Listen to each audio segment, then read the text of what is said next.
Hello friends, this is Alekh and welcome to pedagogical zone. आज आम discussion कौन करें ना ग्रेडिंग सिस्टम विषय। ग्रेडिंग सिस्टम आम 30टा मल्टीपल चॉइस क्वेश्चन नहीं ताकि आम डिस्कसन करवा। तो बर्तमान टिके जानदे ग्रेडिंग सिस्टमटा हूँ कौन। ठीक अच्छे, ग्रेडिंग सिस्टमटा हूँ कौन देखु आम जो पिला मानू एग्जाम करुँच नुह कि जो तार जो रोचे एकेडमिक ईयर रोचे सेठी पिला मानू कौन एग्जाम करुँच। एग्जाम कर सारा पर आम पिला मानू कौन कौन करती मार्क दियंती ना नुह कि एग्जाम हो गला तापर आम पिला मानू कौन दियंती मार्क दियंती किए केते मार्क रखी। तो ग्रेडिंग सिस्टम कौन कहूँ जे पिला मानकर जो एजुकेशनल परफॉर्मेंस जो जहाँ भी रोचे पिला मार्क दियो नहीं,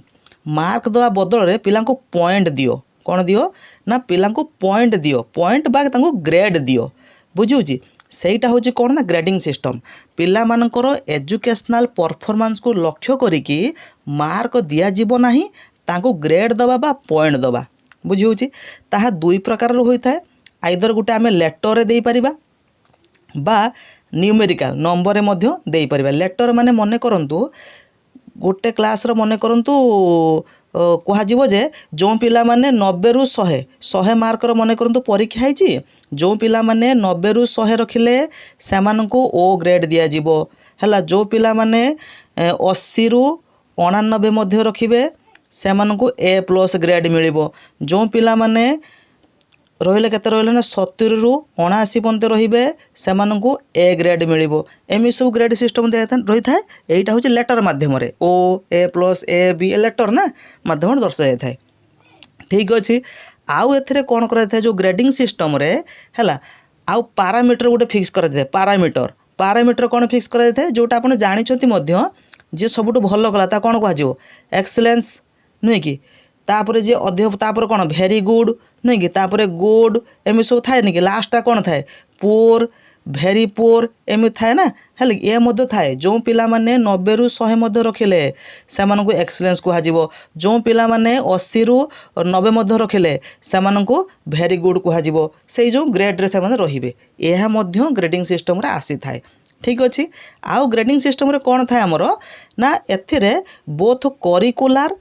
एवं प्लस को करिकुलार को मध्य देखा जाए था। करिकुलार अर्थ होची कौन आपण विषय भित्तिक गणित इंग्लिश विज्ञान ये सब विषय भित्तिक पिला कौन करिछि। को करिकुलार कौन ताकू छाड़ी कि आउ जहाँ पिला करुछि माने आपनकर आर्ट रे किपरि पिला म्यूजिक रे किपरि स्पोर्ट्स रे किपरि ये हो सब कौन ना को करिकुलार एरिया। ठीक अच्छे, कारण एटा सीसीटा अंडर आसुछि तो सीसी रे उभय देखा जात ना को करिकुलार एवं करिकुलार। बुझी होची। एवं ग्रेडिंग सिस्टम रे कौन थाए ना आपनकर क्लासरूम रे जो टेस्ट निया होची नुह कि क्लासरूम टेस्ट को मध्य निया जाय थाए। ता सहित आपनकर असाइनमेंट जहाँ भी रोची इंटरनाली भी जहाँ सब गुड़ाक मध्य आ भितर आसी थाए। ठीक अच्छे, तो बर्तमान किसी क्वेश्चन देखा तापर आ भितर जावा। ठीक अच्छे, कौन कही the word grade has been derived from which word. जो ग्रेड जो वर्डटा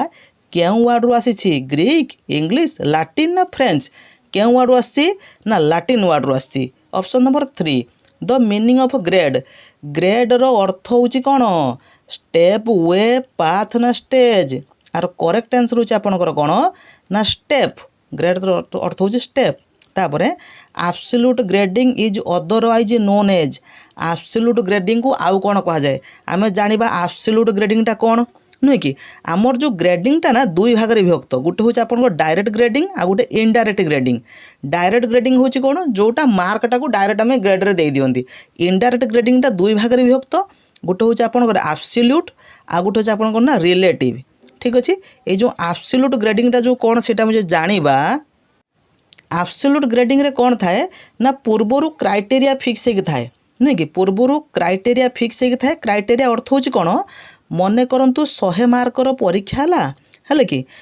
माने पूर्वर क्राइटेरिया थी कौन 100 मार्कर आमर परीक्षा है जो पिला माने 90 रु 100 रखिले से आम ए प्लस ग्रेड दबा। ठीक अच्छे, जो पिला माने 80 रु 89 मध्य रखिले से ए ग्रेड दबा। जो पिला माने 70 रु 79 रखिले से बी प्लस ग्रेड दबा। बुझुची, एटा हूँ कौन ना एब्सोल्यूट ग्रेडिंग रे आसुची। एटा नॉर्मली आमर दिया जाए नहीं कि मन करंतु गोटे पिला रखी मन करंतु 85 तान जे 85 रखी से 80 रु 89 मध्य आसुची तान कौन ताको ए ग्रेड मिलिबो। बुझुची, एटा हूँ कौन ना एब्सोल्यूट ग्रेडिंग सिस्टम कह जाय थाए। ठीक अच्छे, क्लियर होची। अच्छा, तो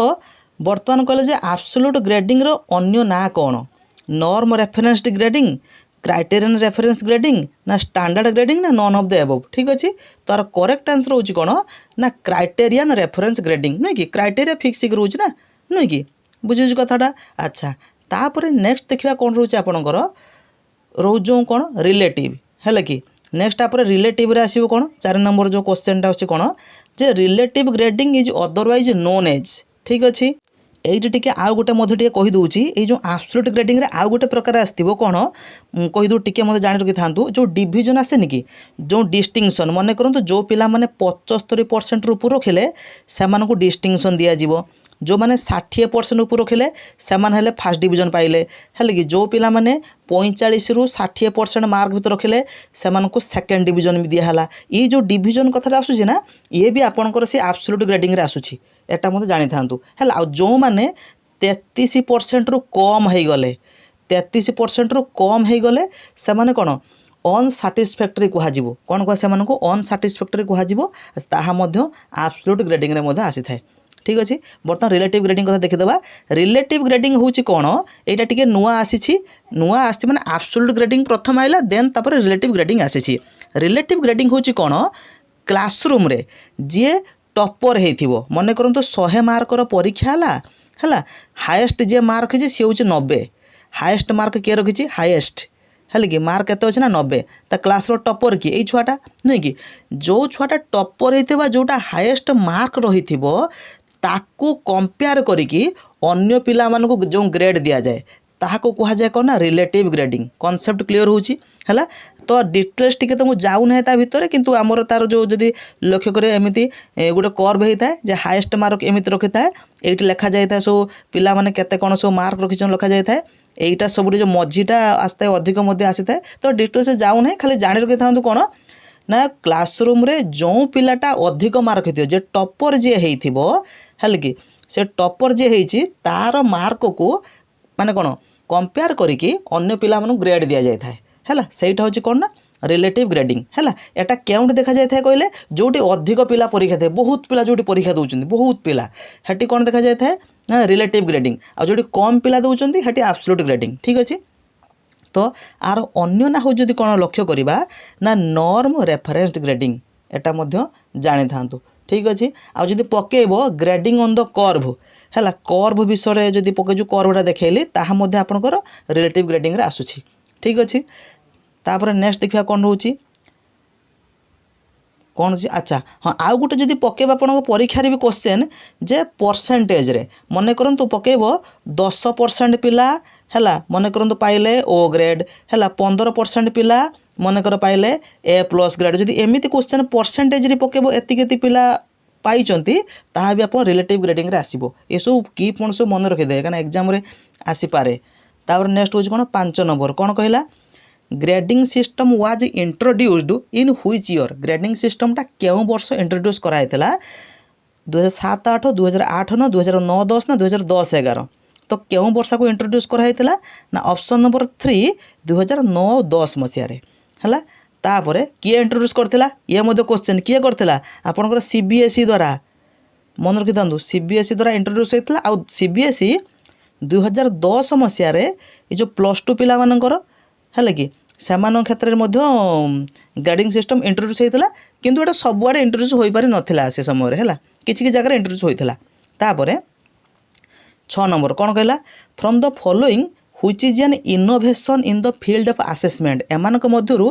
असेसमेंट फील्ड रे कोटा इनोवेशन नुआ करी कोटा तयारी बा करा जाइछि नुआ करी कि जे हाफ ईयरली एग्जाम एता आगुरु होतला क्वार्टरली एग्जाम एनुअल एग्जाम देखते तीनटा आगुरु होतला नुआ कोटा ए ग्रेडिंग सिस्टमटा नुआ होइछि ठीक अच्छे तापर from the following which is not an innovation in the field of assessment एमानक मध्यरु कोटा गोटे कौन इनोवेशन नुहे असेसमेंट फील्ड रे कोटा सीसी तो नुआ आसी ग्रेडिंग सिस्टम नुआ आसी सीबीसीएस मध्य नुआ आसी नुह कि चॉइस बेस्ड क्रेडिट सिस्टम नुह कि एनुअल एग्जामटा कौन ये तो नुआ ना ये आगुरी भी एनुअल एग्जाम होता तो करेक्ट आंसर कौटा हम ऑप्शन नंबर 4 तापर नेक्स्ट क्वेश्चन देछि कोन 8 number which is different from others एमानक मध्यरु कोटा अन्य जनक ठारू अलगा कोटा अलग direct grading absolute grading relative grading ए तीनटा आसूची अलग कोटा हबो क्यूमुलेटिव ग्रेडिंग कारण एटा सीजीपीए रे आस्ता ना क्यूमुलेटिव ग्रेडिंग टा एठी नुहे तो अलग एटा हबो तापरे which is in related to relative grading को कोटा रिलेट करूची grading on the curve criterion reference grading standard grading ना नॉन ठीक अच्छे कोटा करूची रिलेटिव ग्रेडिंग टा कहिथिल ना कोन ग्रेडिंग ऑन द कर्व ठीक अच्छे तापरे 10 number which is not related to grading system एमानक मध्यरु कोटा ग्रेडिंग सिस्टम को रिलेट करू नाही कोटा करूनी declaration of result of achievement of students पिला मानकर जहाँ भी जो अचीवमेंट करिसेंती ताको डिक्लेरेशन करबा हाँ एटा करूची set of symbols which are well defined by the students एटा मध्ये आसुची कन्वर्टेड स्कोर इनटू ग्रेड को स्कोरटा कोन करबा ग्रेड को कन्वर्ट करबा एहा मध्ये आसुची पिला मानको क्लासिफाइड करिथाय on the basis of economic status एटा नुहे इकोनॉमिक स्टेटस अनुसार पिला क्लासिफाई करिथाय एटा आसीबो नाही तो करेक्ट आंसर कोठा हबो नॉट रिलेटेड कहिची तो ऑप्शन नंबर 4 हम तापरे 11 number in indirect grading the evaluation assigns grade on the basis of in indirect grading evaluation जो असाइन होची grade on the basis of कहा पर बेस करूची ना देयर ओन जजमेंट निज जजमेंट ऊपर impression obtained by the examiner directly expressed in term of letter grade both cognitive and non cognitive co cognitive learning ठीक अच्छे तो एटा कौनटार आसूची जो जानिबार करेक्ट आंसर होची कोन देखंतु इनडायरेक्ट ग्रेडिंग टा कान होइता है हमरो कॉग्निटिव एरिया एंड को कॉग्निटिव एरिया दीटा को दर्शाइ था ना तो करेक्ट आंसर कोन हो 3 हो तापरे the word grade has been derived from the Latin word डेस जो ग्रेड जो आसूची लैटिन तो वर्ड रो आसूची किंतु केउटा रो आसूची ना ग्रेडस ग्राड ग्रेडु ना नॉन ठीक अछि तो आर करेक्ट आंसर आपन को रहूची कोन ऑप्शन नंबर 1 ग्रेडस रो आसीची तापरे CBSE has implemented dash point grading system CBSE जो इम्प्लीमेंट करथिला केते पॉइंट ग्रेडिंग सिस्टम इम्प्लीमेंट करथिला 5 पॉइंट 3 पॉइंट 9 पॉइंट ना 10 पॉइंट ठीक अच्छे CBSE इंट्रोड्यूस केते पॉइंट करथिला जदि हम जानिबा तार करेक्ट आंसर होची कोन ना ऑप्शन नंबर करेक्ट आंसर होची ऑप्शन नंबर 3 केते ना 9 पॉइंट रो ग्रेडिंग सिस्टम CBSE कहितला किपरि जदि टिके देखे देबा से CBSE कोन कहितला जो पिला माने 91 रु 100 भीतर रखिबे सामान को मिलिबो A1 हेले कि जो माने आपनकर 81 रु 90 मध्ये रखिबे सामान को मिलिबो A2 हेले कि जो पिला माने से हिसाब रे 71 रु 80 मध्ये रखिबे सामान को मिलियो कोन ना B1 हेले कि एई भलिया से 9 पॉइंट रो ग्रेडिंग सिस्टम CBSE कहितला ठीक अछि तापर नेक्स्ट होची कोन इग्नो हैज इम्प्लीमेंट इग्नो विषय जानिथिबे नै कि Indira Gandhi national open university नै कि इग्नो हैज इम्प्लीमेंटेड केते पॉइंट रो ग्रेडिंग सिस्टम इग्नो भी ग्रेडिंग सिस्टम यूज करूछ ना केते पॉइंट रो ना मन रखिथिबे इग्नो आपणकर 5 पॉइंट रो ग्रेडिंग सिस्टम यूज करे थाए हला तापर यूजीसी मध्य ग्रेडिंग सिस्टम इम्प्लीमेंट मध्य करूछि यूज मध्य करूछि UGC has implemented dash point grading system UGC केते पॉइंट करथा ना 10 पॉइंट रो ठीक अच्छे तापर 16 नंबर कौन कहला आसेसमेंट ऑफ स्कॉलास्टिक एरिया रे जो आम आसेसमेंट करती ताहा केउ ग्रेडिंग रे आसी थाए एटा इंपोर्टेंट क्वेश्चन गोटे स्कॉलास्टिक एरिया रे केउ ग्रेडिंग रे आसी थाए डायरेक्ट ग्रेडिंग इनडायरेक्ट ग्रेडिंग ना एब्सोल्यूट ना रिलेटिव देखंतु ये दीटा तो हबनी आइदर एब्सोल्यूट हबो नचेत रिलेटिव हबो दीटा भितर तो मन रखिथिबे जे स्कॉलास्टिक एरिया कथा आछे आपनकर आसे कोउटा ना एब्सोल्यूट ग्रेडिंग रे आसी थाए हेले कि एब्सोल्यूट ग्रेडिंग रे आसी थाए हमरो बेसी एब्सोल्यूट ग्रेडिंग रे वर्तमान जो होउची एब्सोल्यूट ग्रेडिंग रे ही पिला मानकू मार्क डिस्ट्रीब्यूशन कर दिया होउची मैक्सिमम केस रे ठीक अछि तापर नेक्स्ट होउची कोन 17 नंबर कोन कहला एन एडवांस प्रोसेस गोटे advance process which is not only include academic जोटा कि एकेडमिक सह इंक्लूड अछि एवं कोन ना पिला मानकर अचीवमेंट को लक्ष्य करूची पिला मानकर असाइनमेंट को लक्ष्य करूची हेले कि परफॉर्मेंस को लक्ष्य करूची को करिकुलर एक्टिविटी लक्ष्य करूची ताहा केउ सिस्टम रे आसुची बहुत रु बहुत इजी केउ सिस्टम रे आसुची ग्रेडिंग सिस्टम क्रेडिट सिस्टम ना सेमिस्टर सिस्टम ना ऑल ऑफ द अबव कहले केउ सिस्टम रे आसुची ग्रेडिंग सिस्टम रे आसुची नै कि तापरे 18 number which of the following is not a type of grading system एमानक मध्यरु केउटा ग्रेडिंग सिस्टम अंडर आसु नाही परसेंटेज ग्रेडिंग आमर अच्छी परसेंटेज ग्रेडिंग आमर अच्छी 0 रु माने 100% मध्य निया जाय थाए है डायरेक्ट ग्रेडिंग आमर तो अच्छी लेटर ग्रेडिंग तो अच्छी तो नुहे कड़े नन ही हम एम कौटा नुहे ठीक अच्छे। नेक्स्ट क्वेश्चन देखा कौन कहला 19 number an effective grading system is least likely to an effective grading system is least likely to be limited to a achievement, academic achievement, include assessment of a variety of students' behavior, provide information about the achievement of objectives, be able to provide criterion and norm referenced grades। ठीक अच्छे तार correct answer जदि आम लक्ष्य करवा हूँ कौन ना option number 1 be limited to a academic achievement. ठीक अच्छे तापर 20 नंबर ये खाली खाली पॉइंट गुड़ा देखीदे कौन कहला मन रखिथे फ्रॉम 0 to 100% ताहा क्यों ग्रेडिंग रे आसी थाए ना परसेंट ग्रेडिंग रे परसेंटेज ग्रेडिंग ये परसेंट ग्रेडिंग से सेम रोचे। ठीक अच्छे तापर जदि कही A grade B grade C grade D grade A grade to F grade पन्ते जदि एमती जदि कही एति पर्यंत A grade B grade C grade A plus O grade यही सब जदि आसू थाए तास्ते आपनकर लेटर ग्रेडिंग रे। ठीक अच्छे तापर 22 नंबर कौन कहला ना comparing students to each other पिला मान को कंपेयर करिवो each other usually letter grade अनुसार लेटर ग्रेड व्यवहार करिके पिला मान को कंपेयर करा जाय थाए केउटारे कहले नॉर्म रेफरेंस्ड ग्रेडिंग रे कोट रही थाए नॉर्म रेफरेंस्ड ग्रेडिंग रे बा हमर रिलेटिव ग्रेडिंग सेटा कोन देनी की सेटा हमर रिलेटिव ग्रेडिंग ना जे टॉपर जे क्लास रे तो ताको कंपेयर करिके अन्य पिला ग्रेड दिया जाय थाए। तापरे grading 23 number grading students as masters or passers when their attainment reaches a pre specified level एटा कौन कह जाए ना मास्टरी ग्रेडिंग कह जाए। ठीक अच्छे 24 number comparing students performance to a pre established standard of performance पिलांकर परफॉर्मेंस को कंपेयर करा जिवो to a pre establish standard of performance ता कौन कह जाए ना स्टैंडर्ड ग्रेडिंग कह जाए था। राइटिंग कमेंट्स अबाउट स्टूडेंट्स पिला मान को विषय कौन कमेंट दबा राइटिंग कमेंट्स अबाउट स्टूडेंट्स एटा कौन ना नेरेटिव ग्रेडिंग रे एटा आसुची। ठीक अच्छे तापर नेक्स्ट देखिए क्वेश्चन कौन कहला सीबीएसई जो 9 पॉइंट ग्रेड कौन करथिला इंट्रोड्यूस करथिला नहीं कि CBSE has implemented a 9 point grading system 9 point grading system implement करथिला विथ ए केउ ग्रेड रे ना लेटर ग्रेड रे है से देखिले कि A1 है जो कहले ना बर्तमान A2 नहीं कि B1 लेटर ग्रेड ना तापर grades are also 27 number grades are also in determining the डेस for the purpose of awarding merit scholarship in a number of institutes of higher learning. तो ग्रेड जो होता है ऑल्सो इन डिटरमाइनिंग द डेस कौटा determine करता है ना जीपीएटा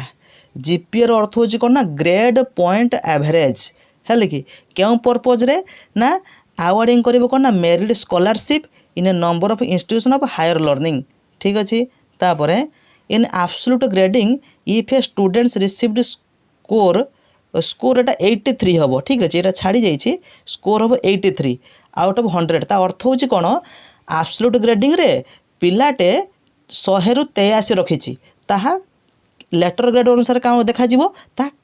क्या अंडर आसो। ठीक है जो जाना देखूँ आमर एब्सोल्यूट ग्रेडिंग अनुसार नियम हो जो पिला माने 90 रु 100 रखिले 100 भितर जीवे से ओ ग्रेड को जीवे है जो पिला माने 81 रु रहिले केते ना 89 मध्य रहिले से ए प्लस ग्रेड मिलिबो। ठीक अच्छे जो पिला माने आपणकर रहिले केते ना 70 रु 80 मध्य रहिले है कि से मिलिबो कोन आपणकर एटा 80 रु 89 हम 70 रु 79 79 मध्य रहिले से ए ग्रेड मिलिबो। ठीक अच्छे तो ये पिला केते रखी 83 83 रखी